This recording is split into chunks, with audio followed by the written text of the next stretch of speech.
Hello दोस्तों, स्वागत है आप सभी का मेरे यूट्यूब चैनल में।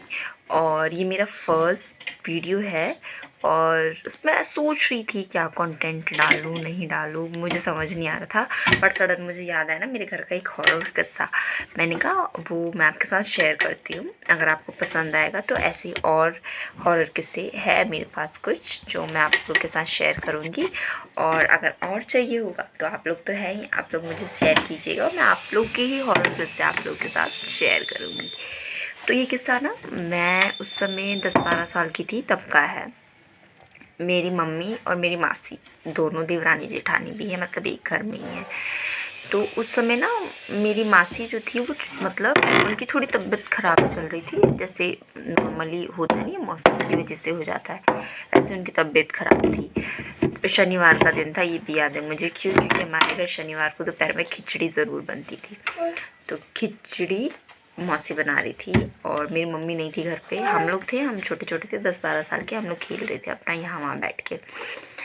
मेरी मौसी क्या करी, उन्होंने गैस पे खिचड़ी चढ़ा दी और वो जाकर ना बैठ गई और सो गई बिस्तर पर। मेरी मम्मी आई कुछ टाइम बाद और मम्मी ने देखा कि स्मेल आ रही है, खिचड़ी चल रही है। मम्मी आई और मम्मी ने क्या करा, गैस वैस बंद कर दिया, मौसी को जाकर सुना दिया। एक तो बहन ऊपर से जेठानी, तो मेरी मम्मी ने सुना दिया। मौसी उठी, आंगन में आई और बैठ कर रोना चालू कर दिया। मौसी का मुंह ही बंद नहीं हो रहा, चुप्पी नहीं हो रही, रोई जा रही है कंटिन्यू। तो मेरी मम्मी ने कहा कि ऐसा तो मैंने कुछ बोला भी नहीं, जो तू रो रही है, बहुत रोई जा रही है कंटिन्यू। हम सारे भी अपना खेलना छोड़ के आ गए मौसी को देखने, क्यों रो रही है। आए समझ नहीं आया, मौसी का रोना ही बंद नहीं हो रहा। मम्मी को कुछ लगा क्योंकि मौसी के ऊपर ना पहले भी ऐसे केसेस हो चुके थे, मौसी ऐसी हरकतें करती थी। तो मम्मी ने हमें बोला कि तुम देखते रहना और मैं हमारे घर के थोड़ा सा ही आगे एक थे जो ये सब देखते थे, मैं उनको बुला के लाती हूँ। फिर मम्मी हम बच्चों के सहारे छोड़कर चली गई और हमें पता नहीं था मौसी को क्या हुआ है क्या नहीं हुआ। तो फिर क्या हुआ, मम्मी चली गई और मम्मी ने मौसी को घर में बैठा दिया। हम लोग गए, हम बैठे वहाँ, मौसी सडन बिल्कुल चेंज हो गई। मौसी ऐसे बिल्कुल बाल बाल खुले थे, ऐसे करके बैठ गई।